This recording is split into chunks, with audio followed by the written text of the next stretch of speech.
여보, 오늘 밤은 몸이 좀 불편하여서요. 아니, 이 댁에서도 그 말씀을 하십니까? 새 여인의 입에서 똑같은 말이 흘러나오던 그날 밤, 바깥살림을 셋이나 차린 서방님은 그제야 무언가 단단히 잘못되었음을 직감했습니다. 대체 어쩌다 이 지경이 된 걸까요?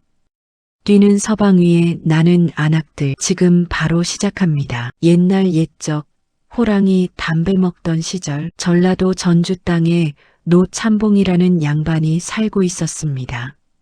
나이 45에 얼굴은 그럭저럭, 재산은 제법. 3대 독자로 귀하게 자라 어려서부터 하고 싶은 것은 다 하고 살았지요. 기와집 안채에는 본처 윤씨 마님이 살림을 맡고 있었습니다. 윤씨 마님은 키가 훤칠하고 눈매가 서늘한 여인으로 전주에서 모르는 사람이 없을 만큼 야무지기로 소문난 분이었지요. 마을 사람들은 수군거렸습니다.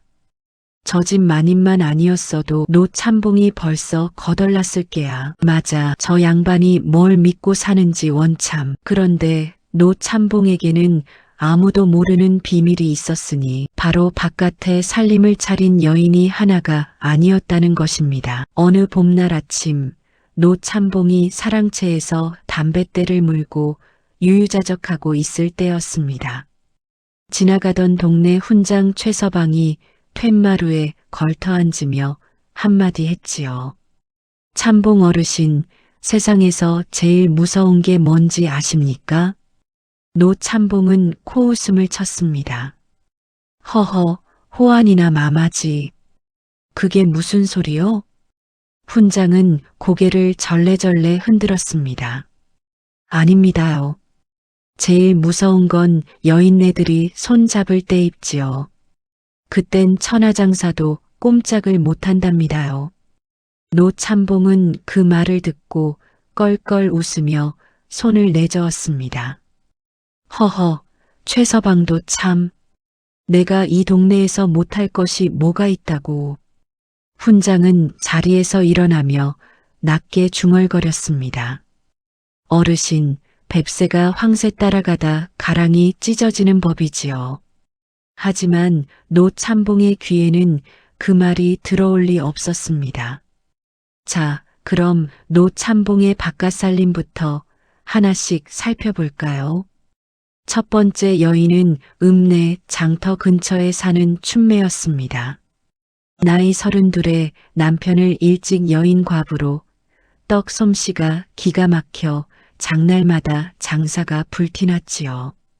노참봉은 떡을 사러 갔다가 눌러앉은 것인지 눌러앉으러 갔다가 떡을 산 것인지 알 수 없었습니다. 참봉날이 오늘은 쑥떡 해놨어요. 허허, 내가 떡보다 더 단 것을 알고 있지. 춘매는 입을 가리고 웃었습니다만 속으로는 제 나름의 셈이 있었지요. 두 번째 여인은 남문 밖 비단 가게를 운영하는 홍랑이었습니다.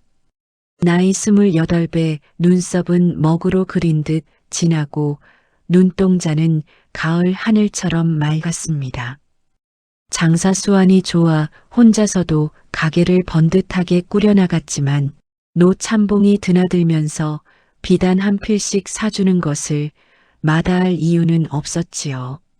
나리, 이 비단이 나리 눈빛이랑 꼭 닮았지 않아요? 허허, 그래. 그럼 내가 사줘야겠구먼. 홍랑은 속으로 코웃음을 쳤습니다. 눈빛이 비단 같다는 말을 믿는 사람이 세상에 있다면 그건 노참봉 한 명뿐일 것이었습니다. 세 번째 여인은 성밖 작은 초가에 사는 연하였습니다. 나이 23에 얼굴이 연꽃처럼 희고 고왔으며 글을 읽을 줄 알아 노참봉이 제일 우쭐해하던 여인이었지요. 연하야, 나왔다. 어머, 나리. 이 밤에 또 오셨어요? 노참봉은 자신이 새 집을 돌아다닌다는 것을 각 여인이 전혀 모른다고 굳게 믿고 있었습니다. 세상에 이보다 더 큰 착각이 또 있을까요? 어느 가을 장날이었습니다. 춘매가 떡광주리를 이고 장터를 지나다가 홍랑의 비단 가게 앞에서 발걸음을 멈췄습니다. 아이고, 비단이 곱기도 하지. 저 연두색 한 필만 볼게요. 홍랑이 비단을 꺼내다가 춘매의 손목에 눈이 갔습니다. 어머, 저 놀이개. 혹시 어디서 나셨어요? 춘매도 홍랑의 놀이개를 보고 눈이 동그래졌습니다. 세상에 이 놀이개랑 꼭 같은 걸 저도 가지고 있는데요. 두 여인의 눈이 마주쳤습니다. 잠시 침묵이 흘렀습니다. 그리고 동시에 입을 열었습니다. 혹시 노 참봉 나리한테서 받으셨어요? 장터에 찬바람이 한 줄기 지나갔습니다. 홍랑이 가게 문을 닫으며 말했습니다. 들어오시지요. 차 한 잔 드시고 가세요. 가게 안에서 두 여인은 낮은 목소리로 이야기를 나눴습니다. 처음엔 서로 눈치를 봤습니다. 나리가 저한테는 혼자라고 하셨는데요. 저한테도 그러셨어요. 저 말고 또 있을까요? 글쎄요. 홍랑이 무릎을 탁 쳤습니다. 성 밖에 연하라는 아가씨 아세요? 춘매가 숨을 들이켰습니다. 그 처자한테도요. 두 여인은 잠시 멍하니 앉아 있었습니다. 춘매가 먼저 입을 열었습니다. 그냥 모른 척 살면 될 것을. 홍랑이 고개를 저었습니다. 아니요. 저는 그냥 넘어갈 수가 없어요. 생각할수록 배가 아파요. 그래도 나리한테 따지면 오히려 우리만 손해 아닌가요? 따지는 게 아니에요. 홍랑의 눈이 가늘어졌습니다. 제대로 한번 혼을 내주는 거지요. 춘매가 천천히 고개를 들었습니다. 어떻게요? 연하 아가씨도 불러야 해요. 셋이서 같이. 사흘 뒤 저녁 홍랑의 가게 뒷방에 세 여인이 모였습니다. 연하는 처음엔 얼굴이 새빨개져서 아무 말도 못했습니다. 저는 나리가 외로운 호라빗인 줄 알았어요. 춘매가 쓴웃음을 지었습니다. 저도요. 홍랑이 말했습니다. 저도요. 잠시 세 여인은 서로 바라보았습니다. 그러다 연하가 픽 웃음을 터뜨렸습니다. 춘매도 웃었습니다. 홍랑도 웃었습니다. 셋이 한바탕 웃고 나자 홍랑이 목소리를 낮추었습니다. 자, 울고 있을 시간이 없어요. 우리 셋이 손을 잡으면 못할 게 없지요.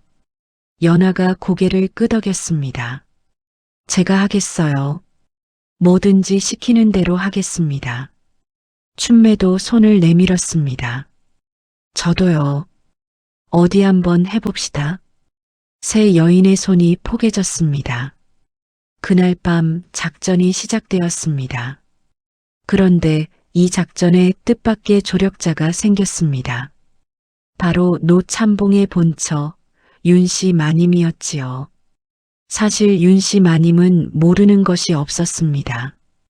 남편이 바깥살림을 차린 것도 세 군데나 된다는 것도 심지어 각 여인에게 똑같은 놀이개를 사준 것도 진작에 알고 있었지요. 다만 드러내지 않았을 뿐입니다. 모르는 척이 제일 상책이라고? 아니지. 때를 기다리는 것이 상책이지. 춘매가 윤씨 마님을 찾아온 것은 홍랑의 제안이었습니다. 마님, 저희가 버릇없이 찾아와서 죄송합니다. 윤씨 마님은 눈 하나 깜짝 않고 차를 내왔습니다. 앉으시게나. 올 줄 알았어. 세 여인은 입을 떡 벌렸습니다. 윤씨 마님은 조용히 찻잔을 내려놓으며 말했습니다. 뛰는 서방 위에 나는 마님이 있는 법이지. 내 생각해둔 것이 있어. 잘 들으시게. 작전의 이름은 딱 하나였습니다. 몸이 불편하여서요. 윤씨 마님의 작전은 이러했습니다. 노참봉이 새 집을 돌아다니는 요일이 정해져 있었지요. 사흘에 한 번꼴로 각 집을 방문하는 규칙적인 양반이었습니다. 이런 양반이 제일 다루기 쉬워. 예측이 되니까. 첫째 날 밤 노참봉이 춘매의 집을 찾았습니다. 춘매야 나왔다. 춘매는 방문을 반쯤 열고 이마를 짚으며 말했습니다. 어머 나리, 죄송해요. 오늘은 몸이 좀 불편하여서요. 들어오시기가 어렵겠어요. 노참봉은 어리둥절했습니다. 아니, 갑자기 왜? 많이 아프냐? 네, 나리. 죄송해요. 다음에 오세요. 문이 닫혔습니다. 노참봉은 머리를 극적이다가 홍랑의 가게로 발길을 돌렸습니다. 하지만 이번에도 홍랑이 문 앞에 서서 말했습니다.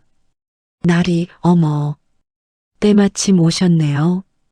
근데 저도 오늘은 몸이 좀 불편하여서요. 노참봉의 눈이 커졌습니다.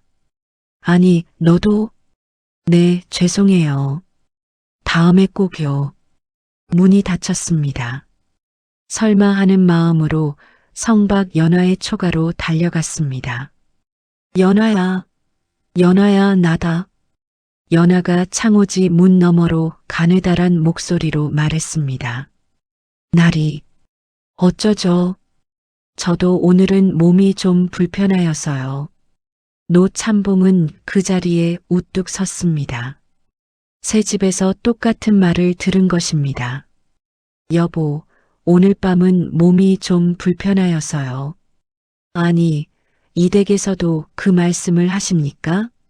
노참봉은 터덜터덜 집으로 돌아왔습니다. 안채에서 윤씨 마님이 바느질을 하다가 고개를 들었습니다. 일찍 오셨네요. 그냥 왔소. 저도 오늘은 좀 피곤하여서요. 노참봉은 사랑채에 홀로 앉아 담뱃대를 빨았습니다. 이상하다, 이상해. 왜 다들 같은 날에 몸이 아픈 거야? 그 다음 주도 마찬가지였습니다. 춘매 집에 갔더니 다음에 오세요. 홍랑 가게에 갔더니 다음에 꼭요. 연화 초가에 갔더니 죄송해요, 나리. 집에 돌아왔더니 윤씨 마님도 저도 피곤해요. 노참봉은 점점 안절부절 못하기 시작했습니다. 밥맛이 없어졌습니다. 잠이 오지 않았습니다. 사랑채를 서성이다가 마당을 서성이다가 대문 앞을 서성였습니다. 마을 사람들은 이 모습을 보고 수군거렸습니다. 노참봉이 요새 왜 저래? 글쎄, 귀신이라도 들렸나? 아니, 자업자득이지 뭐. 세상에 비밀이 어디 있다고. 보름이 지났을 무렵 춘매가 살짝 문을 열어주었습니다. 나리, 들어오세요. 오늘은 몸이 좀 나았어요. 노참봉은 뛸 듯이 기뻤습니다. 그래, 많이 나았냐? 내가 걱정했다. 방 안에 들어서자 떡이 소복이 쌓여 있었습니다. 아이, 좋아라. 내가 제일 좋아하는 쑥떡이잖냐. 춘매가 방긋 웃으며 떡을 권했습니다. 많이 드세요, 나리. 노참봉은 흐뭇하게 앉아 떡을 집으려다가 문득 눈에 들어온 것이 있었습니다. 방 한켠에 낯선 비단 보자기가 놓여 있었지요. 저 비단은 어디서 났냐? 춘매가 태연하게 대답했습니다. 아, 저거요. 남문박 홍랑 씨한테서 선물 받았어요. 요즘 친하게 지내거든요. 노참봉의 손이 공중에서 멈췄습니다. 홍랑이? 네. 참 좋은 분이에요. 연화 아가씨도 알고 계세요? 노참봉의 얼굴이 하얗게 질렸습니다. 그날 밤 노참봉은 잠을 이루지 못했습니다. 설마 설마 하는 마음이 온몸을 덮쳤습니다. 혹시 셋이 아는 사이가 된 건 아닐까? 혹시 내 이야기를 서로 한 건 아닐까? 혹시 셋이 작당을 한 건 아닐까? 다음 날 노참봉은 홍랑의 가게로 달려갔습니다. 홍랑아, 요즘 춘매라는 여인과 친하게 지낸다며?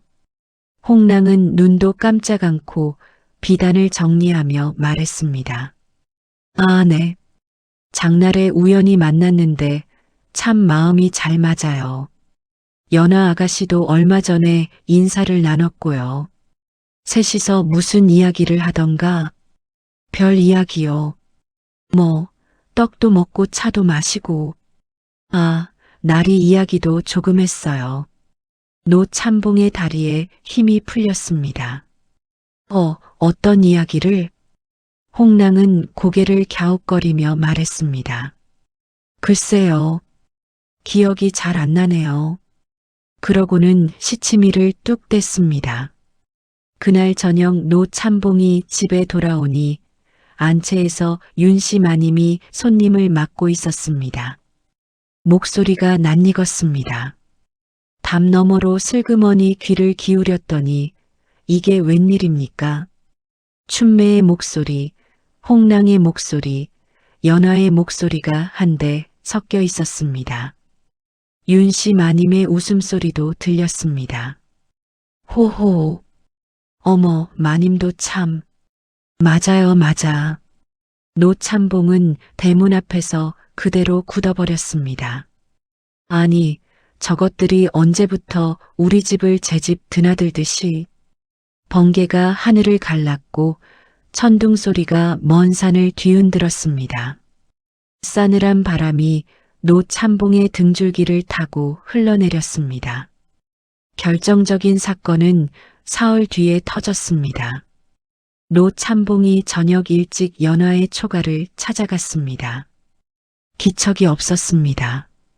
문을 열었더니 방이 텅 비어 있었습니다. 짐도 없었습니다. 연화도 없었습니다. 놀라 홍랑의 가게로 달려갔습니다. 문이 잠겨 있었습니다. 가게 문에 쪽지 하나가 붙어 있었습니다. 당분간 쉽니다. 춘매의 집으로 뛰었습니다. 역시 문이 굳게 닫혀 있었습니다. 이웃집 할멈이 나와 말했습니다. 아, 춘매 씨? 오늘 아침에 짐 싸서 어디 갔어요? 친척 집 간다고 하던데. 노참봉은 그 자리에 무릎을 꿇고 앉았습니다. 세 여인이 모두 사라진 것이었습니다. 가을바람이 쓸쓸하게 불었습니다. 낙엽이 노참봉의 발치에 수북이 쌓였습니다. 집으로 돌아오니 사랑채에 봉투 하나가 놓여 있었습니다. 떨리는 손으로 봉투를 열었습니다. 봉투 안에는 쪽지 3장이 들어 있었습니다. 춘매의 글씨, 홍랑의 글씨, 연화의 글씨였습니다. 첫째 장날이 저는 떡만 팔겠습니다. 둘째 장날이 저는 비단만 팔겠습니다. 셋째 장날이 저는 글만 읽겠습니다. 노참봉은 한동안 쪽지를 들여다보았습니다. 안채에서 윤씨 마님의 바느질 소리가 조용히 들려왔습니다. 문득 오래전 훈장 최서방의 말이 떠올랐습니다. 제일 무서운 건 여인네들이 손 잡을 때입지요. 그땐 천하장사도 꼼짝을 못한답니다요. 그리고 그 뒤에 따라붙은 말도 뱁새가 황새 따라가다 가랑이 찢어지는 법이지요. 노참봉은 긴 한숨을 내쉬었습니다. 아, 내가 황새였구나. 아니, 나는 황새도 아니었구나. 나는 그냥 뱁새였구나. 그때 안채에서 윤씨 마님이 조용히 불렀습니다. 저녁 드세요.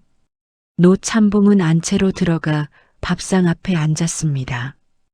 윤씨 마님은 아무 말 없이 밥을 떴습니다. 노참봉이 입을 열었습니다. 마님, 내가 잘못했소. 윤씨 마님은 숟가락을 내려놓지도 않고 말했습니다. 알아요. 마님이 다 꿈인 거요? 마님은 잠시 말이 없다가 입꼬리를 살짝 올렸습니다. 글쎄요. 밥이나 드세요. 노참봉은 그날 밥을 3그릇이나 먹었습니다. 오래간만에 마음이 편했습니다. 이상한 일이었습니다. 그러나 이야기는 거기서 끝나지 않았습니다. 윤씨 마님에게는 마지막 한 수가 남아 있었지요. 다음 날 아침 노참봉이 사랑채에서 눈을 떴을 때 집안이 소란스러웠습니다. 마당에 사람들이 가득 들어서 있었습니다. 이웃집 어르신들, 마을 구장, 심지어 훈장 최서방까지.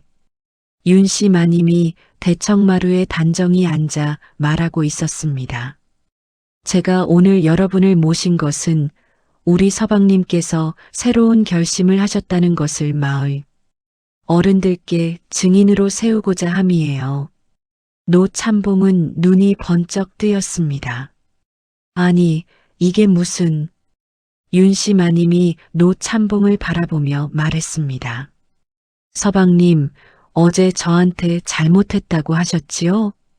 마을 어른들의 눈이 일제히 노참봉에게 쏠렸습니다. 훈장 최서방이 헛기침을 했습니다. 노참봉은 얼굴이 시뻘개졌습니다. 그건 집안 이야기를 왜 밖으로...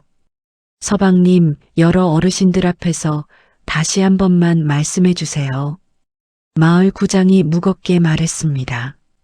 노참봉, 어서 마님께 말씀드리시게. 노참봉은 사방을 둘러보았습니다. 도망갈 곳이 없었습니다.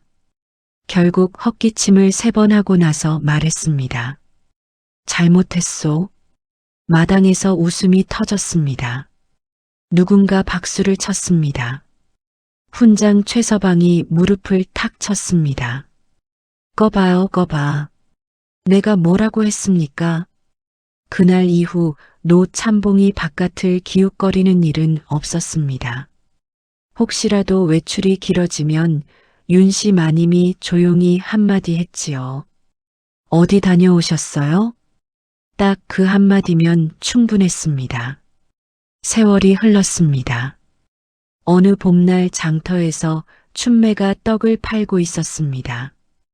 홍랑의 비단 가게에도 손님이 가득했습니다. 연하는 훈장을 들여 글공부를 하고 있다는 소문이 들렸습니다. 그리고 노참봉의 기와집에서는 윤씨 마님이 마당에 앉아 햇볕을 쬐고 있었습니다. 노참봉은 그 옆에서 잔심부름을 하고 있었지요. 지나가던 마을 사람이 담 너머로 슬쩍 들여다보고 말했습니다. 세상에, 노참봉이 저렇게 순해졌어?